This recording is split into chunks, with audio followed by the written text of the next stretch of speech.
नमस्कार और स्वागत है। हम सब रोज यूपीआई इस्तेमाल करते हैं, है ना? लेकिन क्या कभी सोचा है कि जब हम पे पर टैप करते हैं तो उस एक पल के पीछे का जादू असल में है क्या? आज हम इसी शानदार टेक्नोलॉजी की परतें खोलने वाले हैं। मतलब सोचिए, किसी दोस्त को पैसे भेजने हो या पास की दुकान पर पेमेंट करनी हो, सब कुछ बस पलक झपकते ही हो जाता है।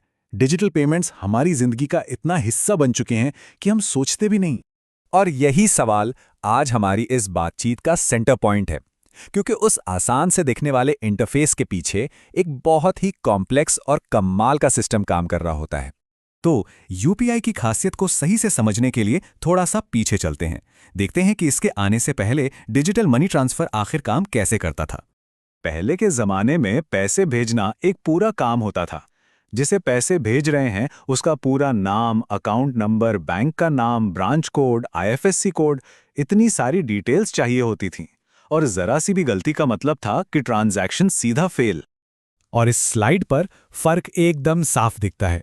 एक तरफ है पुराना उलझा हुआ सिस्टम जहां ढेरों डिटेल्स लगती थी और पैसे पहुंचने में घंटों लग जाते थे, और दूसरी तरफ है यूपीआई, जहां बस एक सिंपल सा एड्रेस चाहिए और पेमेंट इंस्टेंट। तो सबसे जरूरी बात यह है कि यूपीआई ने पूरे खेल को बस एक चीज से बदल दिया, एक कमाल के आइडिया से। और वो आइडिया है वर्चुअल पेमेंट एड्रेस।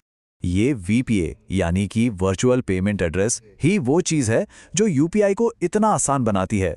ये एक तरह की यूनिक आईडी है जो हमारे असली बैंक अकाउंट की डिटेल्स पर एक पर्दा डाल देती है, जिससे हर लेन देन सेफ और एकदम सिंपल हो जाता है। और इसका फॉर्मेट देखिए कितना आसान है, बिल्कुल एक ईमेल एड्रेस जैसा। इसे याद रखना और शेयर करना कितना आसान है, खासकर उन लंबे चौड़े अकाउंट नंबर और आईएफएससी कोड के मुकाबले में। चलिए अब पेमेंट की इस कहानी के किरदारों से मिलते हैं और देखते हैं कि ये पूरा सिस्टम आखिर बना कैसे है। हर यूपीआई ट्रांजैक्शन के पीछे ये तीन मेन एक्टर्स होते हैं। पहला, पेमेंट सर्विस प्रोवाइडर या पीएसपी, मतलब गूगल पे, फोन पे, जो हमें ऐप देते हैं। दूसरा, पार्टनर बैंक जैसे एसबीआई, आईसीआईसीआई, जो असल में पैसों का लेन देन करते हैं। और तीसरा, एनपीसीआई, जो इस पूरे सिस्टम की रीढ़ की हड्डी। आप एमपीसीआई को एक बहुत ही secure air traffic control tower की तरह समझ सकते हैं। ये एक बंद नेटवर्क है जिस पर सिर्फ और सिर्फ बैंक ही बात कर सकते हैं। गूगल पे या फोन पे जैसे ऐप्स सीधे एनपीसीआई से कांटेक्ट नहीं कर सकते, उन्हें अपने पार्टनर बैंक के जरिए ही जाना पड़ता है। ठीक है, अब जब हम किरदारों को जान गए हैं तो चलिए एक पेमेंट के सफर को स्टेप बाय स्टेप ट्रैक करते हैं, फोन से लेकर पैसे पाने वाले के अकाउंट तक। जैसे ही कोई पे बटन दबाता है, एक 6 सेकंड की रिले रेस शुरू हो जाती है। सबसे पहले पेमेंट ऐप, मान लीजिए फोन पे, रिक्वेस्ट को अपने पार्टनर बैंक जैसे येस बैंक को भेजता है। फिर येस बैंक उस रिक्वेस्ट को एनपीसीआई तक पहुंचाता है। अब असली काम एनपीसीआई का है। वो भेजने वाले के बैंक से बैलेंस चेक करवाता है, पैसा डेबिट करवाता है, और फिर पाने वाले के बैंक जैसे आईसीआईसी को पैसा क्रेडिट करने का ऑर्डर देता है। और जब आईसीआईसी से कंफर्मेशन आ जाता है, तब जाकर ये रेस पूरी होती है। ये हम सबके साथ कभी ना कभी हुआ है।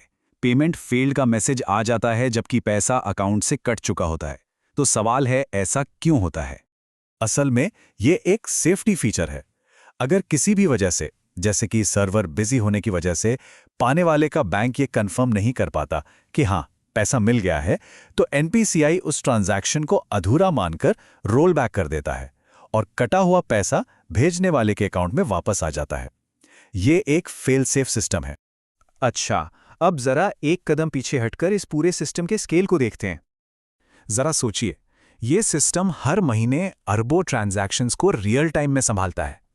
इतने बड़े पैमाने पर बिना रुके, बिना एक भी गलती के सब कुछ मैनेज करना, ये अपने आप में एक बहुत बड़ी इंजीनियरिंग की कामयाबी है।